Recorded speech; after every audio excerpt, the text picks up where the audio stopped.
என்னுடைய கட்டுரையின் தலைப்பு பாரதிதாசனின் கவிதைகளில் சமூக கோட்பாடுகள். இப்படியும் வைத்துக் கொள்ளலாம், சமூக கோட்பாடுகள் என்று வைத்துக் கொள்ளலாம், சமூகத்திற்கு தேவையான கோட்பாடுகள் என்றும் வைத்துக் கொள்ளலாம். 20ஆம் நூற்றாண்டு கவிஞர்களுள் மிக முக்கியமானவர்களாக கருதக்கூடியவர்களில் பாரதிதாசன் இருவரும் முக்கியமானவர்கள்.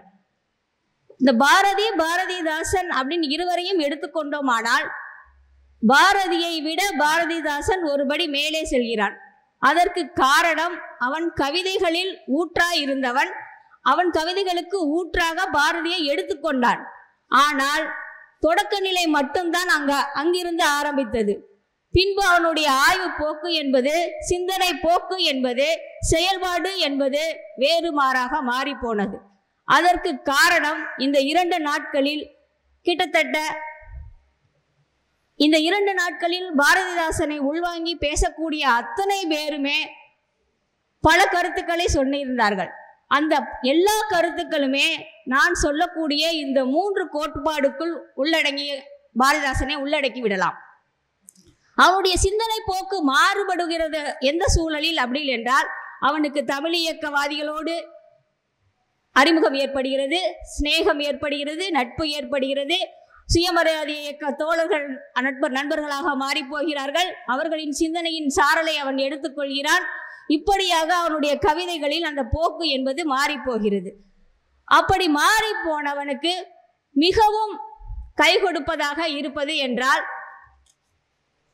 பாரதியாரும் தொடக்கம் அங்கிருந்து எடுக்கப்பட்டாலும் அவனுடைய சிந்தனை போக்கை மாற்றியது பெரியார். அவருடைய நட்பும் குடியரசு இதழும் அவருடைய போக்கை திசை மாற்றுகிறது.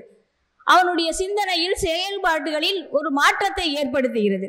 அப்படியே அவன் எடுத்துக்கொண்ட முதல் கோட்பாடு என்பதுதான் பகுத்தறிவு பயணம், பகுத்தறிவு கோட்பாடு. எப்படி வேண்டாலும் வைத்துக் கொள்ளலாம்.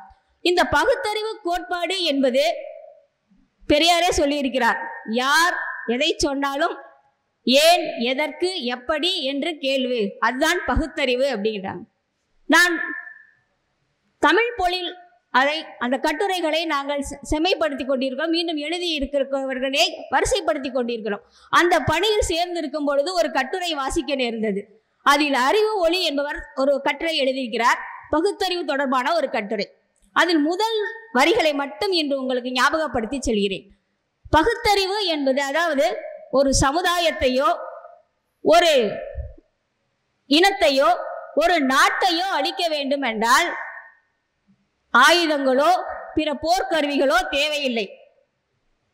அங்கு இருக்கக்கூடிய மக்களுக்கு அந்த சிந்தனையில் அறியாமையை, மூட நம்பிக்கையை செலுத்திவிட்டோம் என்றால் அதுவே மனதுக்குள் புகுந்து ஆழ்ந்து அவர்களை, அந்த சமுதாயத்தை தானாகவே அழித்துவிடக்கூடிய கருவியாக மாறிவிடும் அப்படி என்று சொன்னார்.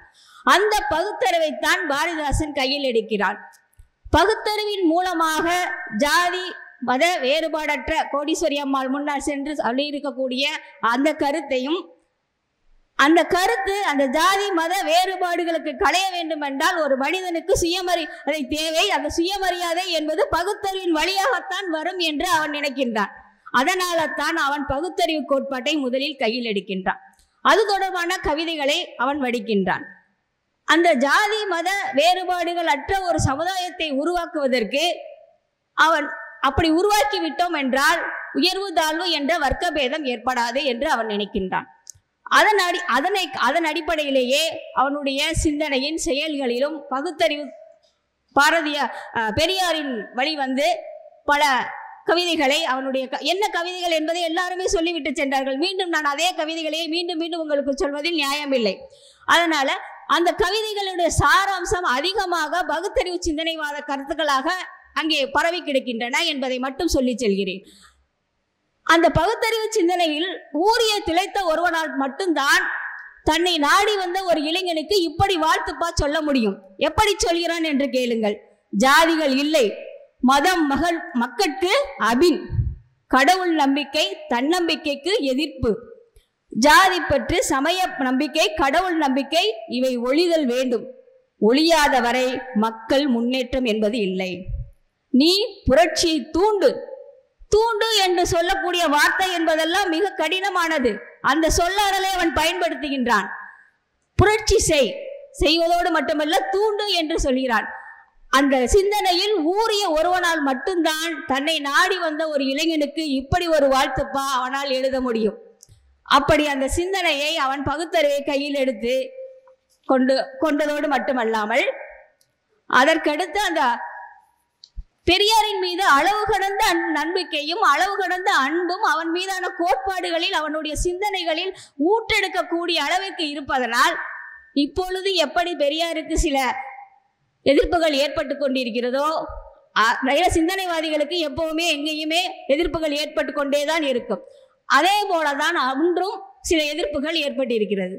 அதற்கு தண்டபாணி தேசிகர் ஒரு கவிதை எழுதுகிறார். அவருடைய கடவுள் நம்பிக்கையை எதிர்த்து எப்படி எழுதுகிறார் என்றால், கடவுள் இல்லை என்பான் யாரடா, எங்களை போய் தில்லையிலே பாரடா, கல்லும் கனிந்திருக்க கனிந்த முறுவலுடன் காட்சியளிக்கும் எங்கள் மன்னன் புலவனை இல்லை என்பான் யாரடா என்று கேள்வி கேட்கின்றான்.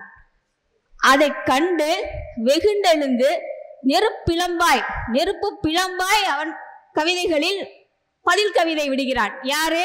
பாரதிதாசன். எப்படி சொல்கிறான் என்றால், இல்லை என்பான் நானடா, யாருடான்னு கேட்டான் இல்லையா, அதனால் நானடா அப்படிங்கிறாரு. அந்த தில்லை கண்டு தானடா, பல்லோர் பணம் பறித்து பாடுபடாதோர் கழிக்கும் கல்லில் செம்பில் தீச்சதர் சொல்லில் செயலில் உண்மை பொருள் இல்லை என்பான் நானடா, கல்லை செம்பை காட்டுதற்கு கட்டணம் பறி பேதடா, காட்டும் சிலை கடவுள் எனில் காசு வாங்க சொல்லுமேயடா, தொற்று நோயை அகற்றும் திறன் அச்சிலைக்கு இருக்குதோடா, தோளடைக்கும் அரசரின் சொல்லும் கஞ்சி வாழுமேயடா, சொல்லுக்கு அஞ்சி வாழுமேயடா, இல்லை என்பன் நானடா, அந்த தில்லை கண்டு தானடாங்கிறான். அப்போ ஒரு டாவிற்கு பல டாக்களை போட்டு சொல்லக்கூடிய அளவிற்கு அவனுக்கு உணர்ச்சி பிளம்பு ஏற்பட்டிருக்கிறது என்றால் பெரியார் கூட இவ்வளவு கோவப்பட்டிருப்பாரா என்பது தெரியவில்லை. அவன் சிந்தனையில் ஊறி போனவனாக இருப்பதால் மட்டும்தான் அவனுக்கு அந்த வார்த்தை வந்திருக்கிறது. வார்த்தை தீப்பிளம்பாய் நெருப்பாய் வெளியேறுகிறது. அதன் வெளிப்பாடாகத்தான் அந்த பாடல் அமைந்திருக்கிறது. இந்த உயர்வு தாழ்வு என்பது இந்த ஜாதியில் எப்படி பெரியார் கடவுள் நம்பிக்கையை எதிர்க்கிறார் என்றால் அதற்கு காரணம் ஜாதி வேற்றுமை ஏற்படுகிறது, அந்த ஜாதி வேற்றுமை வர்க்க பேதத்தை ஏற்படுத்துகிறது என்ற படிநிலையில் வருகிறாரோ, அதே போலதான் பாரதிதாசனும் இந்த பகுத்தறிவு மூலமாகத்தான் சுயமரியாதையை ஏற்படுத்த முடியும், இந்த பகுத்தறிவின் வழியாகத்தான் ஜாதி மத வேறுபாடுகளை களைய முடியும், இந்த பகுத்தறிவின் வழியாகத்தான் அந்த வர்க்க பேதத்தை ஒழிக்க முடியும் என்று தீர்க்கமாக நம்புகிறார். அந்த நம்பிக்கையை தான் அவன் கவிதைகளில் சிதறி கிடைக்கிறான் என்பதை நான் இந்த கட்டுரையில் பதிவு செய்திருக்கிறேன். அடுத்த ஆயுதமாக அவன் எதை எடுக்கிறான் என்றால் கல்வி. கல்வி எல்லோருக்குமாக பரவி கிடந்த காலகட்டம் அல்ல அன்று. அன்று ஒரு சிலருக்கு மட்டுமே கிடைக்கக்கூடிய அந்த ஆயுதமாக இருந்தது. அது பின்னால் கொஞ்சம் கொஞ்சமாக அது எல்லோருக்கும் கிடைக்க ஆரம்பித்தது. எல்லோருக்கும் கிடைத்தாலும் பெண்களுக்கு கிடைக்காமல்தான் இருந்தது. அவன் இப்படி எண்ணுகிறான். ஒரு குறிப்பிட்ட காலகட்டத்திற்கு முன்னாக நான் ஒரு கைபேசியில் ஒரு சின்ன ஒரு தொடரை பார்த்து கொண்டிருந்தேன். அப்போ ஒரு காணொலி இடையில வந்து போச்சு. கோபிநாத் அவர்கள் பேசுறாரு. அவர் சொல்றாரு, ஒரு அரங்கில் ஒரு நடுநிலையில் வந்து ஒரு அப்பா இதுதான் என் முடிவுன்னு சொல்றாரு என்றால் அது அப்பாவின் முடிவல்ல, அது அம்மாவின் முடிவு. ஆனா நீ நினைச்சுக்கிட்டு இருக்க அம்மாவுக்கு எதுவுமே தெரியாது, அம்மா ஒண்ணுமே இல்லை, அம்மா செயல்பாடு இங்க எதுவுமே நடக்காது அப்படின்னு நினைச்சிட்டு இருக்க.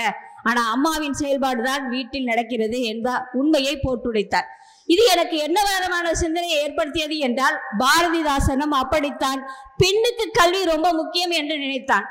ஏன் பெண்ணிலிருந்து தான் தொடங்குகிறது. மூட நம்பிக்கையாக இருக்கட்டும், கடவுள் நம்பிக்கையாக இருக்கட்டும், சிந்தனையாக இருக்கட்டும், எதுவாக வேண்டுமானாலும் வீட்டில் இருந்து தான் தொடங்குகின்றன. அப்ப வீட்டில் இருக்கக்கூடிய பெண்ணுக்கு அறிவை, தெளிவை, சிந்தனை மாற்றத்தை உருவாக்கினால் இந்த உலகத்தில், இந்த சமூகத்தில் மாற்றத்தை ஏற்படுத்தி விடலாம் என்று அவன் எண்ணுகின்றான். அதன் அடிப்படையிலேயே அடுத்த ஆயுதமாக, அடுத்த கோட்பாடாக, அடுத்த சிந்தனையாக அவன் கல்வியை கையில் எடுக்கின்றான். அதன் மூலமாக பெண்ணுக்கு கல்வி ரொம்ப முக்கியம் என்பதை, பெண்ணுக்கு அறிவில்லையேல், கல்வி இல்லையேல் இந்த சமூகம் முன்னேறவே முடியாது என்கிறான். இந்த அடிப்படையிலே தான் அவனுடைய இரண்டாவது கோட்பாடு அமைந்திருக்கிறது. மூன்றாவது கோட்பாடாக அவன் கையில் எடுக்கக்கூடியது என்னவென்றால் அனைத்தும் அனைவருக்கும்.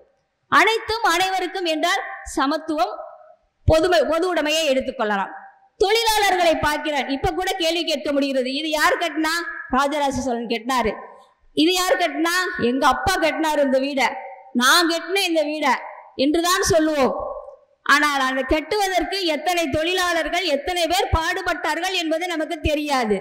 ஆனால் அவன் பார்க்கிறான் தொழிலாளர்கள் நிலைமை. இந்த முதலாளி யாரு? ஆமான், இந்த நிறுவனத்தின் முதலாளி. ஆனால் அங்க எத்தனை பேர் வேலை செய்து கொண்டிருக்கிறார்கள், அவர்கள் எவ்வளவு நிம்மதியாக இருக்கிறார்கள் என்பதை பற்றியெல்லாம் யாருக்கும் கவலை இல்லை. அப்படித்தான் பாவேந்தர் பாரதிதாசன் தொழிலாளர்கள் பற்றி சிந்திக்கின்றான். தொழில் புரட்சி வரும் பொழுது அவன் தொழிலாளர்கள் நிலையை பார்க்கிறான். எல்லாத்திலையும் எல்லாமும் இருப்பது தொழிலாளர் தான். ஆனால் அவனுக்கு எதுவுமே கிடைக்கவில்லை. அவனுக்கோ வறுமை, அவனுக்கு கிடைப்பதோ வறுமை, கேட்டால் பொறுமை என்கிறார்கள். இன்றும் அதே நிலைதான். இப்படியாக அவனுடைய சிந்தனையில் பொது உடைமை சிந்தனை என்பது பரவுகின்றது. அந்த பொது உடைமை சிந்தனையின் காரணமாகத்தான் அவன் ஏற்றப்பாட்டில் கூட, காதல் பாட்டில் கூட அவனால் பொது உடைமையை பற்றி சிந்திக்க முடிகிறது. அப்படி சிந்தித்து இந்த மூன்று, இன்னொன்றை சொல்ல தவறிவிட்டேன். பகுத்தறிவு சொல்லும் பொழுது பகுத்தறிவு எதில் வந்து நிற்கிறது என்றால் ஜாதி வர்க்க வேறுபாடு அற்ற ஒரு சமுதாயத்தை படைக்க வேண்டும் என்பதற்காக. அப்ப பகுத்தறிவை முதலில் எடுக்கிறான். பகுத்தறிவுக்கு காரணம் பகுத்தறிவு வந்துவிட்டால் ஒரு சுயமரியாதை ஏற்படுத்தி விடலாம். சுயமரியாதை ஏற்படுத்திவிட்டால் ஜாதி சமய வேறுபாடு ஒழிந்துவிடும். ஜாதி சமய வேறுபாடு ஒழிந்து விட்டால் என்ன, வர்க்க பேதம் என்பது அழிந்துவிடும். அப்போ ஒரு சமத்துவமான ஒரு சமுதாயத்தை நாம் கட்டமைத்து விடலாம் என்று நம்புகின்றான். அப்படியின் மூலமாக அந்த ஜாதிக்கு எது மூல காரணமாக பெரியார் கருதினாரோ அதே மறுப்பு கொள்கையைத்தான் அவனும் கையில் எடுக்கிறான் என்று ஏற்கனவே சொல்லியிருந்தேன். அந்த கடவுளை கையில் எடுக்கும் பொழுது, கடவுள் மறுப்பை கையில் எடுக்கும் போது அவனுடைய மறுப்பு கொள்கையை எல்லாரும் எப்படி பார்க்கிறார்கள் என்றால், ஆத்திகவாதிகள் கூட ஆமாம் அவர் சொல்வது சரிதான் என்று பார்ப்பார்கள். ஏனென்றால் அவர் கடவுள் நம்பிக்கையில் இருக்கக்கூடிய, கடவுளின் வழியாக செலுத்தக்கூடிய ஆரியத்தை எதிர்க்கின்றான். அந்த ஆரிய கோட்பாட்டைத்தான் அவன் எதிர்க்கின்றான். தமிழில் வழிபாடு செய்வதை அவன் ஒருபோதும் மறுக்கவே இல்லை. அதன் மூலமாக உன்னை மூட நம்பிக்கையில் உன்னை பல காலமாக சொல்லிக்கிட்டே போவா. இதையே தான் சொல்லி சொல்லி உன்னை என்ன செஞ்சிருக்கான் அப்படின்னு ஒரே ஒரு பாடலை மட்டும் நான் உங்கள் முன் சொல்லுகிறேன். என்ன சொல்கிறான் என்றால், பார்ப்பனியம் மேலென்று சொல்லி சொல்லி பழைய யுக பொய்க்கதைகள் காட்டி காட்டி வேர்ப்புறத்தில் வெந்நீர் வார்த்து வார்த்து மிகப்பெரிய சமூகத்தை இந்நாள் மட்டும் தீப்பறிய கொடுமைக்குள் ஆக்கிவிட்ட அவ்வாரியர்கள் நால் வர்ண வேதத்தில் உண்டென்கின்றான். 4 யுகத்திற்கும் இதையேத்தான் சொல்லி செல்வான் என்கிறார். இந்த நிலைப்பாட்டில் தான் அவனுடைய கடவுள் மறுப்பு கொள்கை என்பது அமைந்திருக்கு. ஆத்திகவாதிகளும் இதைத்தான் விரும்புகிறார்கள்.